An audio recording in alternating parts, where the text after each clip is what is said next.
gardien de but, Brice.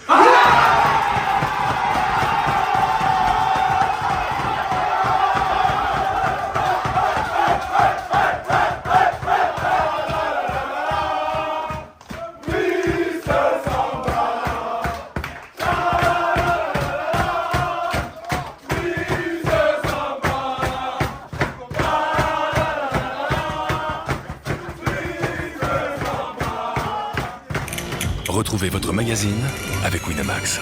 Winamax, le plus important, c'est de gagner.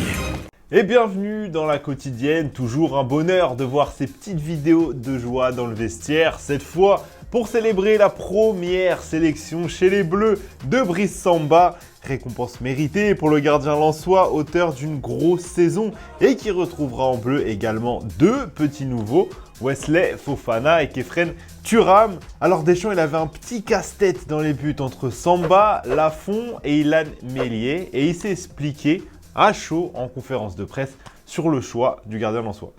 Évidemment que Alban mériterait aussi, je peux rentrer dans le détail un petit peu pour argumenter le fait que j'ai choisi Brice Samba. Il y a tout qui parle pour lui. Pas d'autres grosses surprises dans la liste annoncée par Didier Deschamps. Aujourd'hui, Olivier Giroud est bien là, tout comme Benjamin Pavard. Et plus surprenant encore, la sélection de Camavinga comme défenseur. Alors forcément, Deschamps, il s'est expliqué là-dessus. Je le considère comme arrière latéral gauche. Camavinga latéral gauche dans l'esprit du sélectionneur, ça c'est clair.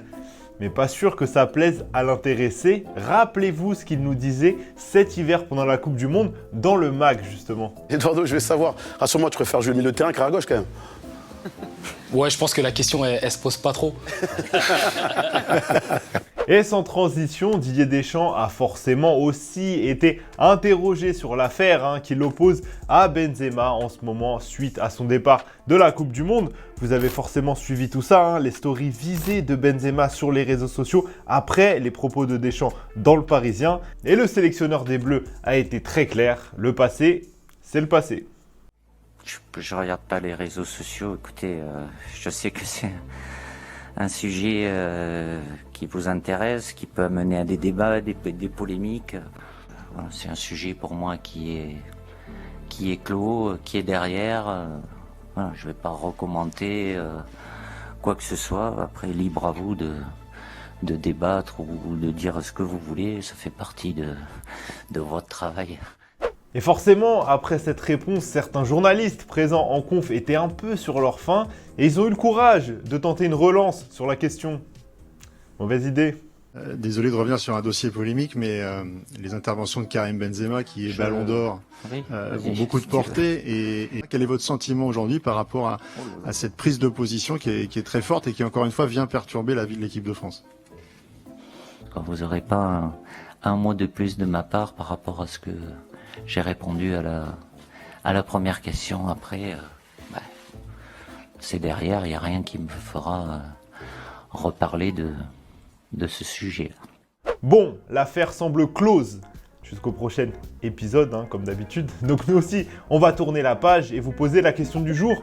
Êtes-vous satisfait de la liste de Didier Deschamps? Ou alors il manque peut-être certains joueurs à vos yeux? Vous nous dites tout et je sélectionnerai 2 commentaires demain pour en parler.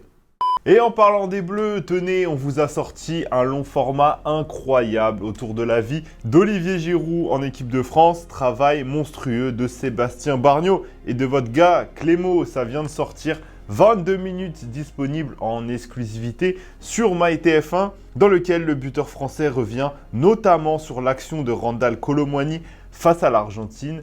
Écoutez, c'est juste passionnant. Konaté. Allez, bien sûr qu'il va y aller. Martinez. Avant les pénaltys, il y a eu cette fameuse occasion de Randal. Pour moi, il a fait le geste juste. Franchement, il tire fort, il tire sur le côté. Après, ce qu'il y a, c'est que le gardien, il fait un super arrêt. Ça s'est joué. Ouais, il a raison à ça.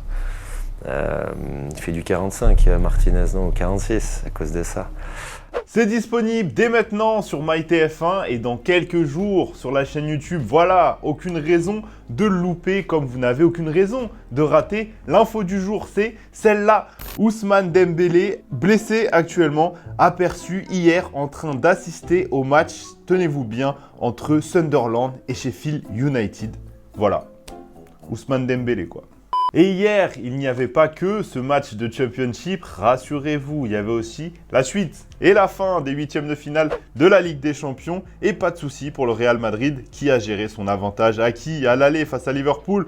Nouvelle victoire des Madrilènes grâce à Karim Benzema, comme toujours, le Français, toujours aussi fort et décisif dans ses matchs à enjeu. La preuve en chiffres, 20e but marqué lors de ses 20 derniers matchs à enjeu de Ligue des Champions. C'est monstrueux. Karim en feu, tout comme un autre buteur, cette fois-ci du côté de Naples. Victor Osimhen, logiquement élu homme du match hier après le nouveau succès des Napolitains face à Francfort. Petite balade de santé, un 3-0. Une nouvelle pour le leader de Serie A qui sera un sacré client en quart de finale de la Ligue des Champions. Et on saura tout ça demain, tirage au sort dès midi. On en parlera et on débriefera ça dans la quotidienne, promis. Et on a beaucoup parlé de la Ligue des Champions, mais ce soir, notre dernier espoir, l'ultime club français encore en lice en Coupe d'Europe, l'OGC Nice affronte le Sheriff Tiraspol en Conference League après leur succès 1-0 au match aller. Ça sent bon cette histoire, on croise les doigts pour les voir au prochain tour, les Niçois. On en parlera demain dans la quotidienne, il y aura plein de trucs, la réaction à la liste de Deschamps, le programme de téléfoot de dimanche, bref que du lourd, soyez là. En attendant, c'est déjà la fin, la quotidienne. Un seul conseil, allez streamer le docu Giroud sur MyTF1, il est incroyable, vous m'en direz des nouvelles. Prenez soin de vous et à demain. Ciao!